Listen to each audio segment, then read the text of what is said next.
Hi అండి. ఇదొచ్చేసి నవదంపతులతో మా వదిన సత్యనారాయణ స్వామి పూజకి అన్నీ కావాల్సినవన్నీ సర్దేసుకున్నాము. యాక్చువల్‌గా అయితే పెళ్ళికి ముందే డేట్ ఫిక్స్ చేసేసామండి. అంటే మళ్ళా టైం సరిపోదు. వాళ్ళ స్టాంపింగ్ యూఎస్ ఎళ్ళాలి. సో, ఆ ఉద్దేశంతో అన్నీ ముందే ప్లాన్డ్‌గానే చేసుకున్నారు.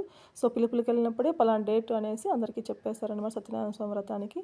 సో, జనరల్‌గా ఏందంటే మనము ఏ గుళ్ళో అయినా ఎక్కడైనా కానీ తీర్థం తీసుకున్నప్పుడు తాగిన తర్వాత కింద వదిలేయాలండి. దాన్ని మళ్ళీ తలకు పూయకూడదు. ఎందుకంటే తలకు పూస్తే అది చాలా మహాపాపం అంట. ఎందుకంటే మన తలలో ముక్కోటి దేవతలు ఉంటారంటండి. మనం తాగిన ఎంగిల్ని మళ్ళీ మనం దేవతలకు పూసినట్లంట. సో, అలా ఎవరు చేయొద్దండి. చేయకూడదు కూడా. జనరల్‌గా ఇది ఏ గుళ్ళో అయినా స్వామి వాళ్ళు చెప్తూనే ఉంటారు. తెలియనితనంతో కొంతమంది చేస్తూ ఉంటారు. వదిన అయితే ముందే డేట్ ఫిక్స్ చేసేసుకున్నారు. ఆ ప్రకారమే ఈ వ్రతం అంతా కానిస్తున్నారనమాట. ముందు రోజు నైటే ఈ బ్యాక్ డ్రాప్ అంతా సెట్ చేసేసాము. ఇంకా అర్లీ మార్నింగ్ లేచేసి ఆ మండపానికి అంతా అలంకరణ చేసాం. మండపం నీట్‌గా కడిగేసి పసుపు కుంకుమలతో అలంకరించి, తర్వాత మామిడాకులు, అరటి పేలకలతో, పువ్వులతో అంతా అలంకరించేసి స్వామికి కావాల్సిన ఐటెమ్ అంతా సర్దేశామండి. యాక్చువల్‌గా స్వామి ముందే ఒక లిస్ట్ ఇస్తాడు మనకి.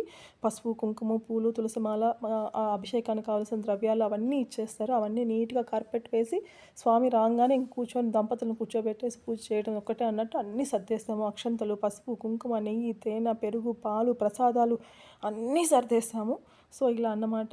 ఎక్కడ ఏది లోటు లేకుండా ఇట్లా అష్టోత్తరానికి కూడా పూలు కూడా రెడీ చేసేస్తాము. ఫస్ట్ అయితే గణపతి పూజతో స్టార్ట్ చేశారండి.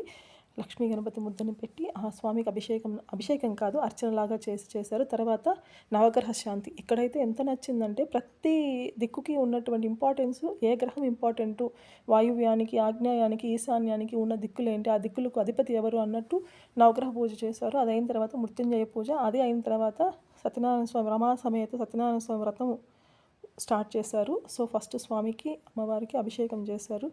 పాలు, తేనె, పెరుగు, పంచదార అన్నిటితో కలిపి అభిషేకం చేసి దాన్ని మళ్ళీ పంచామృతంలో మిక్స్ చేసేసి వచ్చిన భక్తులకు అందరికీ ఇచ్చారు. దాని తర్వాత అమ్మవారికి కుంకుమార్చన చేశారండి. అక్కడ కుంకుమార్చన చేసిన తర్వాత ఆ కుంకుమనంతా అక్కడ వచ్చిన వాళ్ళకంతా డిస్ట్రిబ్యూట్ చేశారు. సో, ప్రతి ఒక్కరూ చాలా దీర్ఘంగా కూర్చొని చాలాసేపు కూర్చున్నారు ఓపికగా. ఆ కథలు అంటే స్వామి చెప్తున్నంతసేపు ఎక్కడ మన మైండ్ డైవర్ట్ అవ్వలేదు. పూర్తిగా పూజ మీద లగ్నం చేయాలి మనసు అన్నట్టు ఉండింది.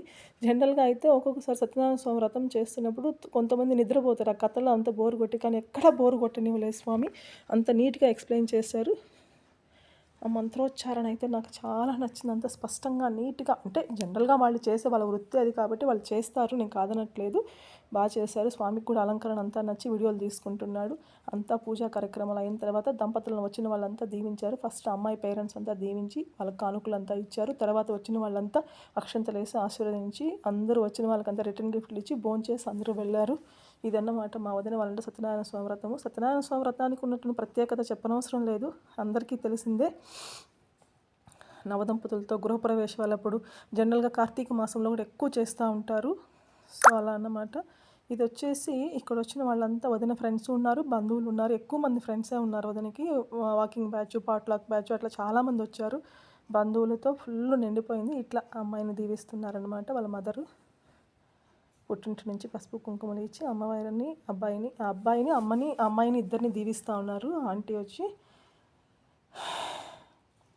ఇదన్న తర్వాత నాది అవుట్ఫిట్ అండి. ఇది వచ్చేసి మంచి పట్టు శారీ అండి. లైట్ వెయిట్ పట్టు శారీ. మంచి కాంబినేషన్. నేను కలర్ మీకు లైటింగ్లో అంత తెలియట్లేదు. మంచి కలర్ అనమాట. మంచి బ్లూకి గ్రీన్ కలరు చాలా బాగా వచ్చింది. ఇది వచ్చి లైట్గా టజల్స్ వేయించాను. టజల్స్ లేకుండా శారీ కట్టుకోవడం నాకు ఎందుకో అంత నచ్చదు. సో, ఆల్మోస్ట్ అన్ని శారీస్కి టజల్స్ వేయిస్తాను. ఇది వచ్చేసి ఫాజిల్ వాచ్, 4 బ్యాంగిల్స్ వేసుకున్నాను. పీకాక్ నెక్లెస్ వేసుకున్నాను. కాంబినేషన్ చాలా బాగుంది. జస్ట్ గోల్డ్లో పీకాక్ నెక్లెస్ వేసుకున్నాను. ఇంకా దీనికి వచ్చేసి యాక్చువల్గా కచ్ వర్క్ అనుకున్నాను కానీ కుదరలేదు. లాస్ట్ మినిట్లో మా ఫ్రెండే ఒక అమ్మాయి టైం సరిపోక తనే మగ్గం మీద వర్క్ వేసేసి ఇచ్చింది. ఇది స్కాలప్. ఇప్పుడు అన్ని బ్లౌజులకి, శారీస్కి కామన్గా వస్తుంది ట్రెండ్ అనమాట స్కాలప్ అనేది. అదే అండి మా సత్యనారాయణ వ్రతము. Thank you so much. Subscribe to my channel. Bye.